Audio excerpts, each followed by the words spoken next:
Is too much with us. दोस्तों ये है तो एक छोटी सी पोयम, लेकिन इसको समझना थोड़ा सा मुश्किल है। और इसे समझने से पहले हमें इस पोयम का थोड़ा सा बैकग्राउंड जानना होगा, जो विलियम वर्ड्सवर्थ ने उस टाइम पे लिखते हुए क्या कुछ महसूस किया और उस वक्त कैसा माहौल था जो इस टाइप की पोयम लिखी। सबसे पहले तो वर्ड्सवर्थ ने इसको 1802 में कंपोज किया और 1807 में इसको पहली बार पब्लिश करवाया गया। और इस पोयम में यह बताया गया है कि जिस वक्त मनुष्य के दिमाग पर भौतिकतावाद हावी हो रहा था और जिससे इंडस्ट्रियल रेवोल्यूशन को जन्म मिला, मनुष्य बस खाने, कमाने और जमा करने तक की सोचता था, नेचर की तरफ उसका कोई ध्यान नहीं था। इसी बात पर व्यंग किया है इस पोयम के अंदर वर्ड्सवर्थ ने।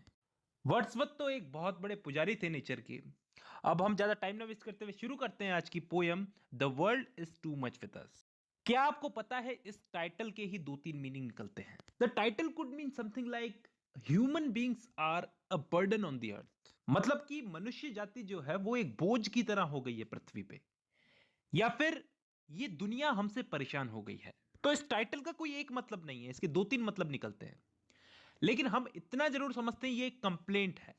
The world is too much with us, या तो ये दुनिया हमसे परेशान हो गई है, या फिर ह्यूमन बींग्स जो है इस धरती पर एक बोझ की तरह हो गए हैं।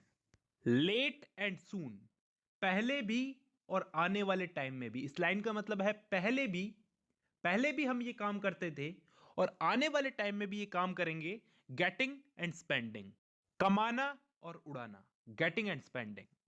वी ले वेस्ट आवर पावर्स, और इसी में ही हम लोग अपनी पावर को वेस्ट करते हैं। किस में वेस्ट करते हैं? कमाने में और उड़ाने में। लेट एंड सून, पहले भी करते थे और अभी भी करते हैं। आई होप ये दो लाइनें क्लियर है। आगे बढ़ते हैं। Little we see in nature that is ours. अब यहां पे इस लाइन में भी स्पीकर अपनी कंप्लेन जो वो कर रहा है, फर्स्ट लाइन में जो कंप्लेन की थी उसको कंटिन्यू रख रहा है कि हम लोग जो हैं अपनी प्रकृति को कम आंकते हैं। Little we see in nature that is ours, जो कि हमारी है। हम लोग अपनी ही प्रकृति को बहुत कम आंकते हैं। हम लोगों को ऐसा लगता है कि नेचर जो है वो हमको कुछ ऑफर नहीं कर सकता। We have given our hearts away a sordid boon. अब इस लाइन में स्पीकर के अनुसार हम लोगों ने अपने हार्ट्स को, अपने सोल्स को बेच दिया है। We have given our hearts away, हम लोगों ने अपनी सोल्स यानी कि अपनी आत्मा को, अपने दिल को, अपने हृदय को बेच दिया है। किसे बेच दिया है? मटेरियलिस्टिक वर्ल्ड को, भौतिक समाज को। और सॉर्डेड का यहां पे मतलब होता है the worst aspects of human nature, जैसे ग्रीड, इमोरलिटी, सेल्फिशनेस। आगे पॉइंट बोलता है this sea that bares her bosom to the moon, मतलब ये समुद्र जो अपना सीना ताने चंद्रमा के सामने खड़ा है। The winds that will be हॉलिंग at all hours, और ये हवाएं जो हर वक्त गरजती रहती है। ये हॉलिंग का मतलब होता है गरजना। And are up gathered now like sleeping flowers, और ये हवाएं अभी शांत है सोते हुए फूलों की तरह। फॉर दिस, इसके लिए, फॉर एवरीथिंग, इन सब के लिए, we are out of tune, हमारे मुंह से कोई तारीफ ही नहीं निकलती। क्योंकि हम लोग भौतिक समाज में, इस मेटेरियलिस्टिक सोसाइटी में इतना फंस गए हैं कि हमें सिर्फ कमाना, जमा करना ही दिखता है, प्रकृति तो नजर ही नहीं आती। इसलिए we are out of tune, यानी कि हमारे मुंह से इस प्रकृति के लिए कोई तारीफ नहीं निकलती। इट मूव्स अस नॉट, ये चीज हमें बिल्कुल प्रभावित नहीं करती।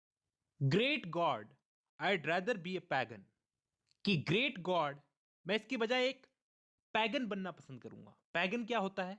इसका मतलब होता है that do not belongs to any of the main world religions, एक तरह से नास्तिक मान लो। तो पोएट यहां पे कहता है कि मैं पैगन बनना पसंद करूंगा, suckled in a creed outworn, so might I standing on this pleasant lea. यहां पे प्लीसेंटली का मतलब होता है एक मनोहर सा घास का मैदान। तो यहां पे पोएट कल्पना करता है कि वो इस मनोहर से घास के मैदान में खड़ा होगा, प्लीसेंटली में। So might I standing on this pleasant lea have glimpses that would make me less forlorn. यहां पे फॉरलॉर्न का मतलब होता है एकदम खाली खाली सा, अकेलापन सा जो महसूस होता है, वो पोएट को यहां पे महसूस नहीं होगा जब वो यहां पे खड़ा होगा हैव ग्लिम्पसेस, ग्लिम्पसेस का मतलब होता है कुछ ऐसी चीजें देखना, मतलब कुछ ऐसी चीजें देखेगा यहां पे पॉइंट खड़ा होके जिससे उसे अकेलापन महसूस नहीं होगा। तो ऐसी कौन सी चीजें देखेगा, आगे की दो लाइनों में बताया, इन दो लाइनों में have sight of Proteus rising from the sea, वो प्रोटिस को समुद्र में से उठते हुए देखेगा। ये यहां पे प्रोटिस क्या है, प्रोटिस एक टाइप का समुद्र का देवता है। और आगे बोलता है और here old Triton blow his wreath horn, या फिर मैं ट्राइटन को अपना शंख बजाते हुए सुनूंगा। ट्राइटन क्या है, ट्राइटन भी एक माइथोलॉजिकल ग्रीक गॉड है, एक मैसेंजर, मैसेंजर ऑफ द सी। तो दोस्तों अब पोयम तो कंप्लीट हो चुकी है, अब मैं आपको बताता हूं इस पोयम का मीनिंग क्या था, बहुत ही कम समय में बताऊंगा। सबसे पहले तो पोएट इस पोयम में कंप्लेन करता है कि हम लोग जो है भौतिकतावाद के आदी हो चुके हैं, उसके गुलाम हो चुके हैं। हम लोगों का प्रकृति की तरफ कोई ध्यान ही नहीं है जिसने हमको इतना कुछ दिया है, और हम इससे कुछ ज्यादा एक्सपेक्ट भी नहीं करते कि ये हमें कुछ और ऑफर कर सकती है। प्रकृति में जो जो एक्टिविटीज होती है हमें उसकी तरफ कोई ध्यान ही नहीं है हमारा, क्योंकि हम अपने आप में इतने उलझे हुए हैं। फिर बाद में पॉइट खुद एक पैगन बनने के लिए कहता है, और इसमें दो ग्रीक गॉड्स का नाम भी इसने मेंशन किया है। ये वो दो ग्रीक गॉड्स हैं, और इन दो गॉड्स को वो पैगन बन करके देखना और सुनना चाहता है। I hope